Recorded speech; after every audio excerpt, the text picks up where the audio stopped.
Now, let's get on with the podcast.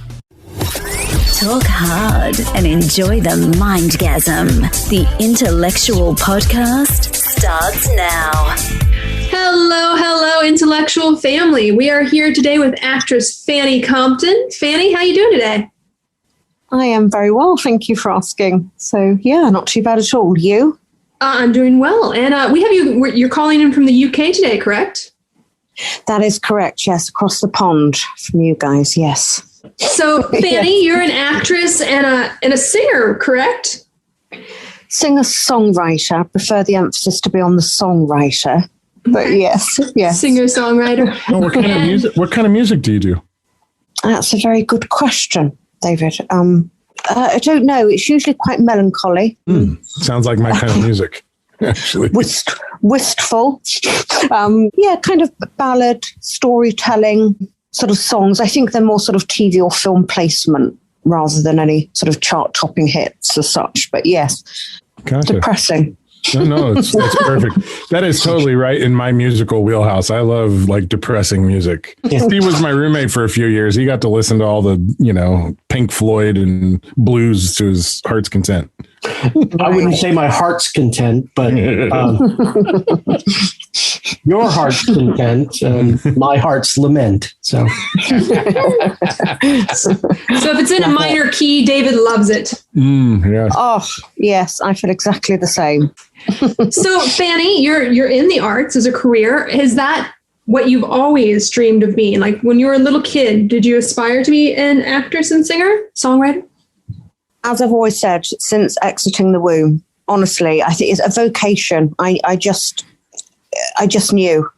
I just knew it's what I wanted to do. Not necessarily the concept of an actor, or I just knew that I wanted to emote things from people, to move people emotionally, however that was. And it's transpired, it's through comedy, through songwriting, through acting and what have you. But yes, I always wanted to be on the stage, treading the boards. I knew that, yes. Were you like particularly theatrical as a child? Did you like put any plays on at your house, or were you in community theater or anything like that? Oh gosh, yes. I mean, I was always, doing stuff at home. Nobody was really interested in watching too much, but I did it regardless, to the toys, to whatever will sit there for 10 hours.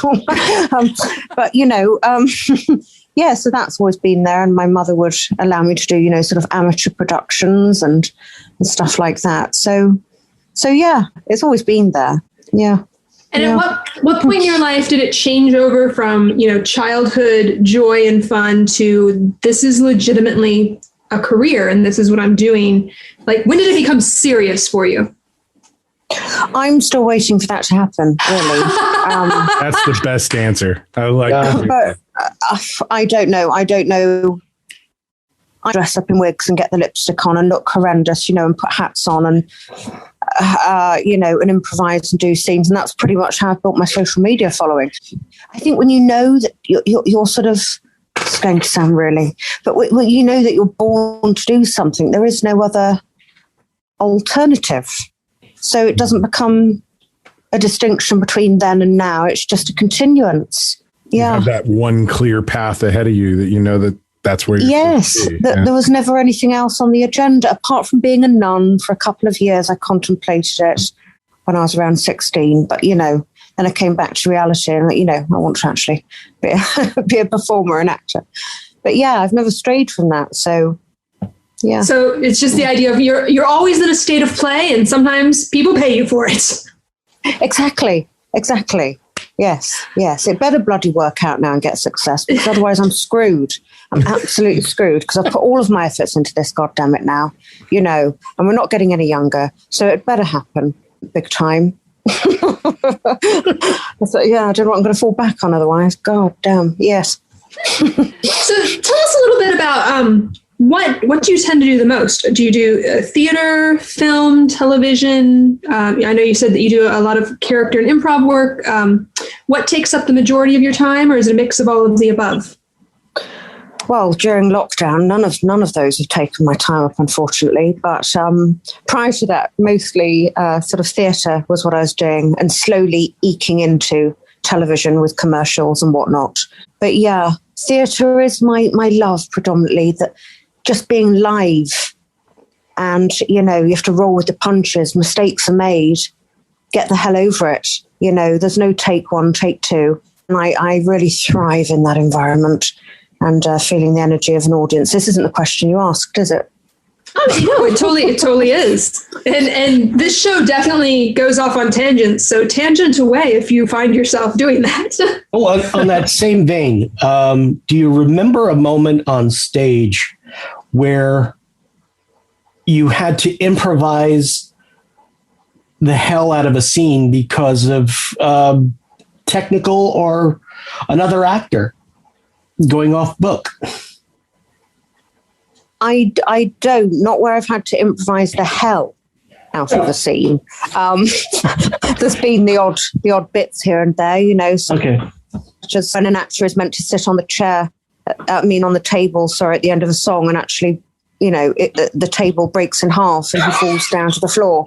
And I'm the only other actor on stage. You have to look like that's part of it and roll with it. For example, things have happened, but yeah. I had a mustache fly right off my face in the middle of a scene. That was I was in the middle of a tirade. So I stared at it on the floor, looked at the guy, and said, "You've pissed me off so much, my mustache jumped off of me." Love it. Like, what are you gonna do? Mine. The reason why mine was the actress that I was in a scene with dried and walked off stage. Wow. What? And left me alone. It was Blythe's Spirit, and it was in the middle of Act 1 when the ghost was in the room, but I hadn't noticed the ghost yet. And the woman playing my wife dried, and she left stage, leaving me all alone. I'd have paid good money to watch you alone on stage, wondering what to do. Yes. That's where I very came squirmy. up with improvise the hell out of a scene. Wow. Yes, that would be an improvised scene to watch, would it not? Love it. Annie, where in the UK did you grow up, and how did that affect your artistic sensibilities? Well, I grew up predominantly in an area called Northamptonshire, which is in the Midlands. Not that any of you will know that. And some of us actually do. Thank you very much. Yeah, I actually know exactly what you're talking about. My stepmom's from Tottenham, so. Oh gosh, really? Right. Well, I stand corrected then. I do apologise. Jeez. No worries. The pond's not as big as it once was. Yes. And in answer to your second question, gosh, I don't know. That's a question nobody's ever asked me. Or have I ever actually thought about, more interestingly? Well, because, here in the States, and we're a much larger country, of course, so we've got a lot more variation from place to place. But where you grow up has a lot to do with what kind of influences you feel within your artistic life. People in the Midwest have a tendency towards like country music and, a little less stage presence because the stage isn't generally a huge thing unless you're near a major city like St. Louis or Kansas City, like Whitney was. So I always find it an interesting question to ask people, like, how did growing up where you grew up, affect your creative life when you were younger, and how did it kind of push you forward? I don't know the answer to the question in terms of where I grew up, and I think a lot of my childhood growing up, it was quite sort of insular, if you will. I was sent, either off to boarding school or the schools that I would go to. I'd be straight back home. I wouldn't be socializing really with anyone unless it was organized groups, ballet or this or that. And I think to some extent my childhood was molded by my mother wanting a certain outcome for me in the long term. Right. So I kind of lived in my own bubble and my own world and loved it. And I suppose what it did do, that it might be looked on objectively as a lonely existence as a child, but I do feel it was chosen. I sort of loved just writing poetry, writing songs, recording myself, acting to myself, spending time by myself, reading books.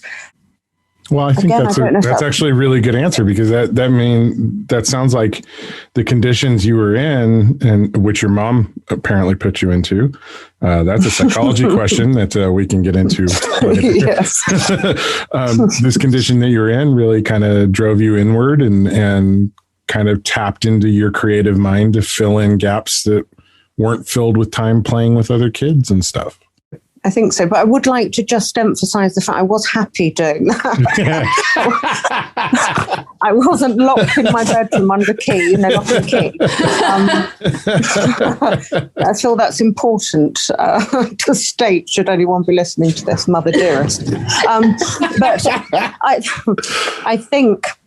I think it has taught me to enjoy my own company. And I was taught early on that there's nothing wrong with boredom. And I think that's a really interesting thing, which we don't teach children now. The first sight of boredom, right? Oh, shove an iPad in front of them, do this, do that.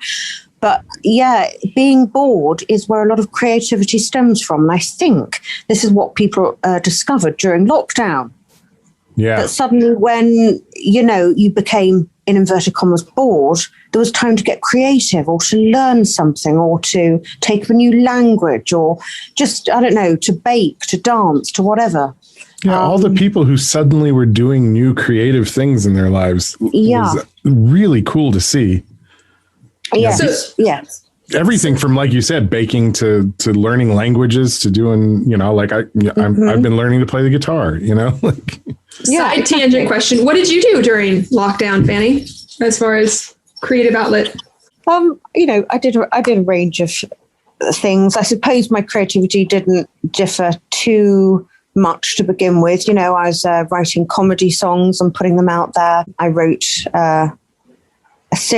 co-wrote a series called Lockdown Lifeline, which won a couple of awards here and there on film festivals. And that I'm saying, I just co-wrote this sitcom. It was wicked, the sheer amount of work there was to do, because all the actors were working remotely, and you had to be the director of it, the producer, via email. It was just rancid. It was really hard work.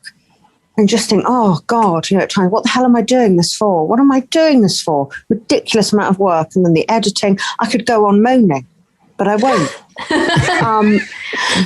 I can if I'm given permission. No, but it was really incredibly hard work. I'd just like to note that. But yeah, just a range of creative endeavors, putting out different characters and releasing another single. So yeah, bits and pieces, but lockdown has affected me as it has many. And I've got no substance to kind of draw from, no characters, no nothing. And creatively, I've just sort of dried up. Yeah, the creative well is running a little low right now, I think, for a lot of people. Because we take so much of our ideas from outside stimuli and things. For sure. So, yeah. Did that answer the question at all? Yeah, absolutely. And you were way more productive than I was. I did a lot of baking and gained like 8 pounds. So, yours was a better option. Whitney, I have gained a hell of a lot more than that. So I beat you on that. I did that plus all those things. I got fatter and and did all those other things. But yes, I'm very rotund now. But Fanni, we were talking a little bit about your childhood, and you said that you went to boarding school. Did they have theater and acting courses, or where did you start to hone your craft? Oh gosh, no, absolutely not. Not at that time. No, there was classical singing lessons on offer, and ballet and tap, and that was it, with the extent of anything maybe vaguely theatrical or putting yourself out there. So yeah, there was nothing like that at that time. Certainly at boarding school, it was purely academic, which didn't serve me that well, because I just wanted to have jazz hands and everybody look at me. But yes, later on, there were a few groups, and drama was favoured a little more at some of the schools I went to later, and then went to stage school after that. Which stage school? I say after that, it was from quite young, actually. It was called Charlie Chaplin Stage School, which is closed down now. But yeah, that was the all jazz hands, singing, dancing, tits and teeth. Stage school as you would know it, and I bloody adored it. I did everything there, tap, ballet, modern, acrobatics, dancing on my nose, singing, whatever it was, Sounds very vaudeville. Yeah. Yes. Yeah. Can't do any of that now, hardly. But how comprehensive of an education. That's amazing. So coming out of that school, where did you go from there? Oh, gosh, I mean, life took over in parts, some murky parts that we need not enter into, but, some gritty, dramatic life entered into this part. And then, gosh, what did I do?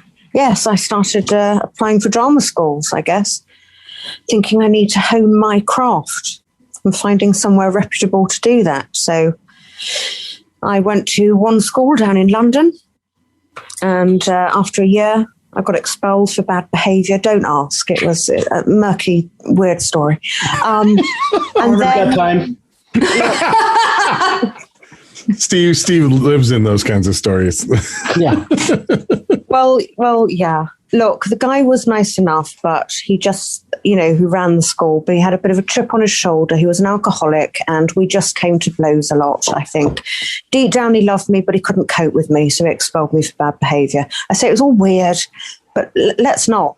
But then, after being thrown out of that and crying for God knows how long and feeling my life was over, I then won a scholarship to another school based in London, and that's where I did my master's in classical acting, and I bloody loved it. One of the best times of my life. So it all worked out okay in the end. So yeah, it sounds that's what I did. Sounds like it worked out very well. So you have a degree in classical acting. So do you do a lot of Shakespeare? Unfortunately, not presently, but we have a company over here. I don't know if you're familiar with it, called the Royal Shakespeare Company, or the RSC. Oh, yes. Mm-hmm. Yes, and that's kind of still the dream for me, to tread the boards with that company for sure. I still very much hold out for that. So, I think any actor worth their salt holds out for that, right? It's well, you say that. I don't know many actors in my circle who say yes, that's a box that I would want to tick off. Well, they're not worth their salt. Well, it's more television now, because you see that's where money is, and people. It's quicker. It's a different. It's a different field. I think there's a difference between like short-term financial success and long-term craft building. Yeah, for sure. But I've noticed, certainly, I say, in my social circles with actors, but it's more towards getting that first line on television or that reoccurring role in a soap, and that's sort of hammered home that that's the way to sort of go. So I don't meet many actors, actually. Maybe I'm in the wrong social circles, but who actually say, we've got the Donmar over here, or the National, or, to work for the RSC. I don't come across many who's like, yeah, that's really what I want to do. I feel like they're missing out, man. Like so many actors who have come out of that side of the theater, whenever they do transition to film, their careers are just like epic and, long lasting, because they have that wonderful foundation of the classics that they're taking with them. Exactly. Yeah. I am a bit of a snob in that respect. I just think, in some respects, who the hell are you to grace the screens when you haven't done fundamental training on the stage? Right? Oh, love it. Yes, I agree with your snobbery right there. But, it's just where the grounding, the foundations are of acting skills, taking acting skills and turning it into an art in real time. That's where it's really learnt, that's where fear is faced, and just becoming, I think, on your way to becoming a phenomenal actor, I think. But you know what? Despite the fact, lots of people have their paths, and I'm sure there are plenty of people who do perfectly well that have not come up through the theater training. But I cannot tell you how many casting directors, when they look at my resume and see theater as a background, they're like, oh, love you, theater people. You guys can do anything. Like, you're acting monsters, memorize fast, memorize well, memorize accurately, and just hit the mark every time. That's the foundations, man. It's very important. So I feel like people who don't take the time to study, even if it's not like in a program like you went to, but there has to be something there to keep it going. You need those foundations, and you need to continue your education. That is all. Exactly. I'm a teacher, so get up on that soapbox. Well, yeah, and there's never really any excuse, because there's so many people that'll give you work for free, you work for free. So there's never any excuse for not being able to do that, or not getting the opportunity. You might not be doing a leading role in a massive production, but there's always an opportunity to be able to doing that. Honing your bloody craft, and realizing that's at the core. Very passionate about that. Well, I love that. We love the passion. Whitney and I and Steve, all three act in some variety. I also produce, direct, and write.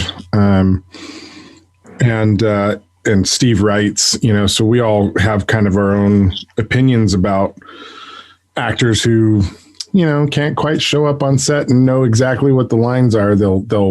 I'll work my way through it. You hear that sort of stuff. Mm-hmm. That's really frustrating. It's like, do your job, show up, know your lines, and know them right. Don't don't paraphrase the whole thing. Like, it gets really frustrating. So you came up through the theater scene. You're hoping to work with Royal Shakespeare at some point. When did you get into the songwriting part of your career? I'd always been writing songs since I was a child, recording myself and then getting a separate tape recorder to record the harmonies over that, or whatever it was. I'd always been writing songs or poems. But I got to that stage in my life and I thought, do you know what? I'm not just a bloody one-trick pony here. There's more things in my life that I want to do. Yes, I want to be the next Meryl Streep, but until I get there, there's a lot of things that I also want to do and dreams that I want to see through. And one of those is just simply, feeling that I had the permission to release songs that I had written and putting them out there. My first song, so embarrassed of, after a year, I took that down. But then I worked on my first EP and some more other singles or whatever, which I'm proud of now, So now you're a singer. Are you a musician as well? Like, do you play piano or guitar, or do you team up with someone for the instrumental portions of your songs? I play very, very, very basic chords on the guitar and less so on the piano. And then, so I'll build a framework of the song. I know how it will go, obviously write all the lyrics. And then I need to go to a producer who can beef it up, make it sound beautiful and add different instruments, Yeah, that's kind of the process for that. Where do you tend to get your inspiration from for your songs? Usually from feeling depressed or feeling upset or down or confused or frustrated about something. It will usually come from a strong emotion that I'm not able to vocalize somehow to people. So I'll end up putting it into a song. Or it might be a memory, that just keeps playing over in my head. So I put it into a song to sort of put it to bed and then release it. And then it's... So in your process, do you find that the lyrics come to you prior to the melody, or what is the process there? Again, there isn't really a strict process. Sometimes I can hear a quote which inspired one of my latest songs, which is called Outside In, just a quote that I'd heard and I wanted to make that into a song. Or I say sometimes it's just a feeling and I'll start speaking out some words, or I don't know, but then sometimes I'll get some music in my head and the chorus will play round and round. So there is no process, it just comes in many different shapes and forms. Sounds like you have several different muses that hit you at different times. Yeah, for sure. Inspiration is everywhere, isn't it? If you look. If you're open to it, yes. Yeah, exactly. If you're all open and you're ready to create, God, it's just everywhere. So we met you on Clubhouse. This is true, yes. where we've all kind of like found a I mean, Whitney and I recently, and Steve just got onto Clubhouse recently too, but like after a year of lockdowns and separation from everybody, it was like suddenly here's all these people in one place where we can all hear each other talk and have conversations. Yeah. And I remember walking into your room. It was you and Sandra. That's correct. Yes. And you two had me in stitches with the way you were interacting with the people in that room on Clubhouse. Oh, gosh, really? I was laughing. Funny. I think that's why it was funny, is you were just being like authentic and fun, and the way you interacted with everybody just really caught me off guard. It was unlike any other room I'd been into. I said to Whitney, we got to get these ladies on the podcast. Right. Well, that's awesome. It's good to know. Thank you. How did you find Clubhouse, and what's been your experience in there, meeting new creatives and interacting with people that way after this, year of solitary confinement, essentially? Yeah, I think Clubhouse couldn't have come at a better time, really. Mm-hmm. In terms of, bringing people together. I think it's very clever and was possibly much needed, Clubhouse. I mean, it's just a different level of interaction, isn't it? So I think it's really exciting. Actually, it's a really exciting app. Would it be as exciting if lockdown wasn't happening? That's the question, right? I don't know. Yeah. I've had that discussion in a lot of the rooms. Yeah, it's difficult to gauge, isn't it? So I'm saying it's come at a perfect time. You're not going to feel alone on this app. There's so many different areas for you to tap into as well and learn and grow. And but yeah, as I say, I'm not sure if it'd have the same impact if lockdown wasn't happening. I don't know. But either way, it's happened when it's happened. I'm just really excited by all the different things that you could possibly do with it. And, you think about different rooms you could host, and it's just different ideas, doing things via audio. I'm already getting excited about potentially hosting an improvisation room and doing challenges or competitions, things like that through it. So I don't know. It's exciting. It's exciting. Yeah, it's interesting. You talked about an improvisation room. Yeah. One of our other friends, who's an actress here in town, she and I started talking the other day, and we're thinking of doing that in our intellectual awesome. chats, is doing an improv room, because she's been like the rest of us, like craving that interaction with improv people, and she hasn't had it. Well, and there are a lot of improv folks on this platform, so I think you guys would get quite a few people joining in. Yeah, you're going to be part of that, Whitney.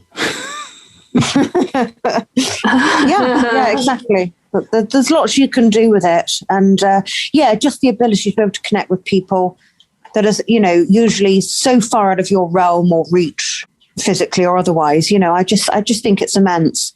And I'm still just overwhelmed at the fact that the caliber of people you can be in the room with and potentially sharing a stage with, I mean, I was in a room a week ago with I've forgotten his name. Is it Malcolm McDowell, the lead guy of Clockwork Orange? Yeah. And it was 5:00 in the morning, my end, but I just couldn't get enough of it, that I could hear this guy who I'd never otherwise hear, talking about his times at the Royal Court over in the UK, and just his whole journey of how he started as an actor, darling, an actor. But yes, just being in rooms with people like that, or otherwise, or just people that have got so much experience, and being able to speak with them real time. Yeah. And then actually make connections off the back end of speaking with them as you would on a phone. I just think bloody phenomenal. It's no longer 6 degrees of separation. No, not at all. I was in a room the other day listening to Jared Leto talk to people and take questions. Like, this is incredible. coming out of lockdown, because eventually, we will go back to some version of normalcy. Will we? Maybe. What are your hopes moving forward in your career and for the future when everything sort of comes back? And now that you've formed some of these connections and bonds through this app, and what are your hopes going forward? The longer things continue, the more you start accepting them as normality. And so the way in which we've been over the past year and a quarter or whatever now, it just becomes a norm and you get stuck in that cycle of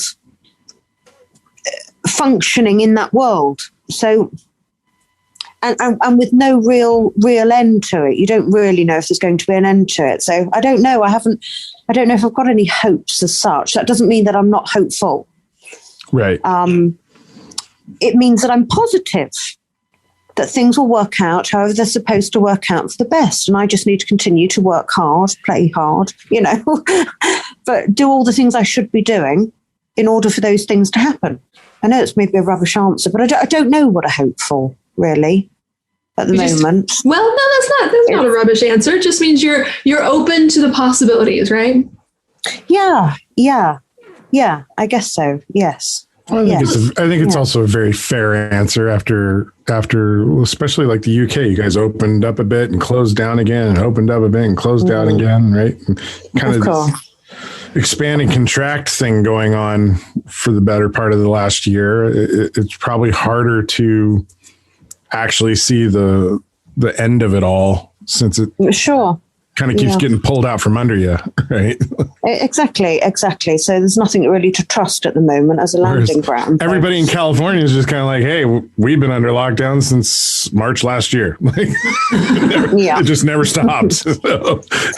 Yes. And just recently in Florida, they just had a major incident that they had to lock down Miami because too many people came there for spring break. Yeah. Oh, Miami. Wow. Oh, Florida people. If you Google Florida man, you will see a myriad of really interesting things. Yeah, I don't know if you're familiar with that, Fanny, but Florida man. Florida newspapers have a mandate about posting articles about local crimes. Right. And so if you Google the term Florida man, you will be hit with the most random, strange, bizarre behaviors. Oh, wow. They're always posted online from the news media about Florida man did this, Florida man caught doing that. I see. That is so what I'm going to be doing after this podcast. Yeah. It's really good fuel for comedy. Yeah. It's a total rabbit hole. Like you start going down it and you just... How have I not heard of this? Florida man. I'm all over that. You're going to have fun going down that rabbit hole. Right. Yeah. God. You're welcome. Tonight. Thank you so much, guys. Thank you. So, Fanny, I did want to touch on something that you said a second ago when we were talking about, your hopes and stuff. You said you were going to keep on doing the work and keep on preparing yourself and everything. What does that look like for you as an actor? And because I think this would be good advice for all actors, like some of the work that you can be doing now, even if you're still in lockdown, in preparation for that future someday. Yeah, no, it's a good question. Do I have a good answer? Who knows? There's an element, I would say, as an actor, that you have to think of yourself as a brand, an element. And so you have to be thinking each day, what am I doing that is pushing that brand forward, that is showing it to the right people? What can I do each day which further pushes that brand, showing what I can do? So I think there's a part of that, and that may mean having to. I don't even think it's a may anymore. I think everyone should be, if you're an actor especially, creating your own work. That will look different for every single person. For some people, that'll be 10-second skits on TikTok. For somebody else, that'll be half an hour webisodes of something, or, singing a song. But creating your own work, something that separates you from the masses, because that's all it is out there, masses of heads that want to be actors and that are talented and skilled. So trying to find ways which separate you, not in a weird way, but that just separate you from the masses of other people, I think, and trying to get the attention of the right industry people with what you're doing, working on your craft. You can be doing that whether you're in lockdown or not, but especially in lockdown. God, just YouTube videos, from people who know what the bloody hell they're talking about, Michael Caine or Uta Hagen, whoever it is. That's just a start of things you could be doing, watching masterclasses, reading scripts, becoming versed in cold reading, filming yourself, filming monologues and saying, do I believe myself? And if you don't, do it again. There's so many different, and that's part of being creative, but finding ways to hone your craft daily and to be putting yourself in front of the eyes of people who matter, who are going to get you to where you want to be. I think that's what you can be doing. I think it's a beautiful list of things that someone can do. I know a lot of actors were panicked and stuff when lockdowns all began. Like, oh, I had all this momentum, and now it's all gone. And what do I do with myself? And my suggestion to all of them was basically the same. It's like, you got time to work on your craft, the craft, Yeah, what you're saying is very valid. I really appreciate that. It's giving me a better insight of what I should be doing with my writing. Is look at myself as a brand. And your time. And my time, yeah. Yeah. And it's just so nice to have that time to actually focus on foundational things, because I feel like a lot of times you are so busy, chasing the jobs and things like that sometimes it is a challenge to find time just to work on the craft. So, but you have to, and it's so important. So it's lovely that you've been able to take advantage of, it's a bad situation, but man, it gives you time. You just want to use your time wisely. We all have 24 hours, everybody, whoever you are. And it's using those, really wasting them wisely, I think. Yeah. Wasting them wisely. I think that's wonderful advice. Well, Fanni, I know it's like late in the middle of the night for you out there. So I think, and we're coming up on 50 minutes here. So before we say goodbye, or farewell until next time. Until we meet again. Where can people find you if they want to check out that social media? They want to hear your music. What are the places they can find you online? You can literally just tap me into Google and all of my social media links or anything will crop up there. Spotify, iTunes, Twitter, LinkedIn, Instagram. Not sure if Clubhouse will come up yet, but again, just type in Fanni Compton and I'm on there as well. Should you be so inclined to follow me, then, that'd be great. That'd be great. I'm very easy to find, really. Fantastic. Whitney, Steve, you guys have anything you want to say to her before we wrap it up? Thank you so much for staying up late to join us for this interview. This was great. Oh, no, I'll be up many hours yet working into the night by candlelight. Won't be by candlelight. I just wanted to sound artsy. But no, yes, I'll be up many hours yet, so fret not about that. Thank you so very much for having me. I'm genuinely honoured. So I'm very humbled, so thank you so much for that. Appreciate it, all of you. Well, thank you. No, Fanni, it was an absolute pleasure. Was humbled by me.